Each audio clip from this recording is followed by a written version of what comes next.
What's up? Welcome back to Nowstalgia. Dave here with a review of Dumb Money, the new film from Craig Gillespie about the GameStop stock saga from early 2021.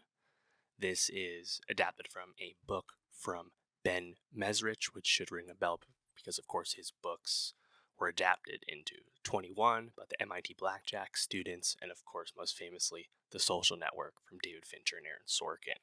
Now we're back with Dumb Money. This is a book that, by the way, he released in late 2021. Came out very fast. I can't speak to how good the book is, but anyway, this was the inspiration for the movie, and there was a lot of movies, a lot of docs in development about this story. Of course, this is the first feature film to come out, and most likely the only one as well. There was a separate film with no Centineo attached. That's probably not happening anymore. But Dumb Money has a excellent cast, which I think is one of the best selling points about this film. Most famously, in the lead role, you have Paul Dano as Keith Gill, aka Roaring Kitty, aka Deep Fucking Value, one of the key people behind the momentum at Wall Street Bets in late 2020 into early 2021, which catapulted GameStop and the whole meme stock saga. His brother Kevin is played by Pete Davidson. And then we have on the Wall Street side of things, you have Nick Offerman playing Ken Griffin over at Citadel, one of the big hedge funds. You have Seth Rogen as Gabe Plotkin at Melvin Capital. This is the hedge fund that eventually gets defeated, basically, by the GameStop short squeeze. And also Vincent D'Onofrio as Steve Cohen, the, of course, now owner of the Mets, but also, of course, the big-time hedge fund manager at Point72. And then on the good guys side, right, just the lowly GameStop investor, you have America Ferrera as this single mom and nurse. You have Anthony Ramos as a GameStop employee. You have Myha'la Harold and Talia Ryder as college students. And we also have Shailene Woodley as Keith Gill's wife. And Sebastian Stan as Vlad Tenev, one of the co-founders of Robinhood, the stock trading app. So, big cast all around. And Dane DeHaan as Anthony Ramos' manager at GameStop. Big cast all around, and definitely a big selling point. It's that I think really lifts the movie up. And this is, I think, really good example of the continuing docu-fiction trend that we've got recently, right? Lots of kind of business biopics have been really big right now with BlackBerry earlier this year, and then of course on the TV front, stuff like We Crashed and The Dropout. This has been a really, I think, hot space for developing things, and the GameStop saga is obviously ripe for something like this. It's inherently interesting, and what's so great about Dumb Money, and credit to Gillespie for this, is that the movie actually comes across just as a broad entertainment style film, and has some thriller, tension laden aspects to it, which is, I think, easier said than done, because this is a movie where people are looking at their screens all the time, right? Looking at the Robinhood screens, watching the GameStop stock price go up and down, right? And on the other side, the Wall Street guys looking at their Bloomberg terminals, watching the stock price go up and down, and seeing their short interest fuck over their portfolios overall and things like that, right?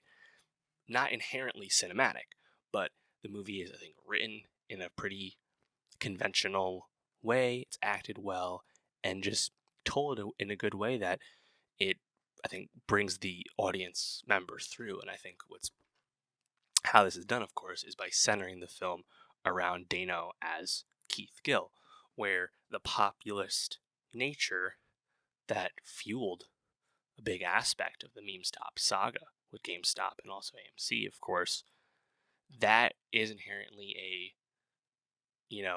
for the people type movement. And this story of the little guy actually striking back against the big bad wolf, in this case, of course, the hedge funds that run Wall Street and the stock market, that is, I think, appealing to many people, right? Of course, due to the proximity in time that we are to this, I think there's plenty of people that participated in the meme stop saga that will have some interest in it. definitely remember that time well. Obviously, it was still during the heavy pandemic days, so um, I remember it well for sure. And I thought the movie was just really engrossing. I think it does a pretty solid job of telling the story. There's probably no reason to revisit the story with the movie after we got this one. It's not perfect in the sense that it kind of brushes over, I think, some of the negative sides of what happened with the Meme Stop saga, where most of our characters that were following the movement, most of them sold and made profits and did great for themselves, right? But like that's not necessarily the case overall, and that's not really like told by the movie that a lot of people did not win with this in the end, despite how it went, right? It doesn't really acknowledge that there were many grifters and pumpers and shady figures that really popped up around this time, especially as the GameStop saga continued with GameStop after GameStop with other stocks. That's not really acknowledged all that much either. So it's not the full story, but it's like I think a good enough story, kind of grounding itself, or like the triumphant moment, I guess, would be leading up to the congressional testimony that Gill gave, as well as Plotkin and Ken Griffin, and seeing Dano give the speech, and kind of ending it, triumphantly with "I just like the stock." Um, that's a moment that like really hits. I think we really built itself up to that, and it feels fulfilling. I think of all like the extended cast, I thought Ramos was pretty fun, and he does, I think, a great job of being a part of how the movie feels like 2021. He's working at GameStop, masking, right? It actually feels like a pandemic movie. Also, he's busting out the Megan Thee Stallion Savage, TikTok dance. Again, very 2020, very 2021. Um, he's great doing that, and I think that's just a fun way to give the movie a sense of place and time. Pete Davidson as Kevin, Keith Gill's brother.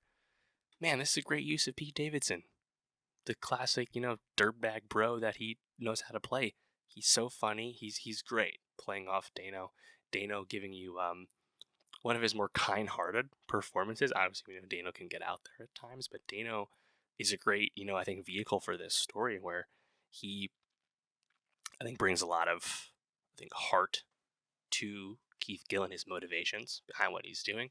Obviously, there's a lot of mystery behind Keith Gill. The movie, of course, concludes with what's actually true, where no one really knows what happened. No one really knows if he actually did sell his shares or not when at the high, etc. But Dano, I think, does a good job of kind of propelling the plot. Shailene, she's solid in the movie, but it's really just the wife character. Not the strongest role for sure. Offerman, D'Onofrio, good but barely in it. It's really centered on the Wall Street side. It's really centered with Seth Rogen as Plotkin, and a solid, serious role from Rogen. He's kind of good at looking stressed, basically. Um, Stan as Vlad Tenev, one of the villains of the story, of course, co-founder of Robinhood, controversially pauses buying of GameStop stock on the app after a conversation with Ken Griffin in Citadel the night before. Um, I like how the movie also intersperses real life news footage from television and social media. You see TikTok clips, you see YouTube videos, you see real stuff interspersed, and it's definitely like a multi-screen type movie. That's all done pretty well, and they go really hard at the villains, quote unquote. And I would have loved this movie to actually do more with its ending beyond all the text cards at the end, where it concludes that there were investigations in the Citadel, investigations in the Robin Hood, and no charges were brought against anyone. No wrongdoing was found, even though there was clearly some shady things that happened during this time in early 2021. I would have loved that to be hammered home a little bit more, just like I would have loved to see some of the downsides to what happened to normal people during this thing as well. So, not perfect in its encapsulation of the entire story and the political movements that were around the story, but I think for what it is, again, broadly entertaining, does a good job of telling the broad strokes of the story, and it's lifted up by the great cast that it has. And I think if you were a participant in the meme stock saga in any way, it'll probably be pretty satisfying watch because it's on your side at the end of the day, as it should be. So I like Dumb Money. I thought it was really fun.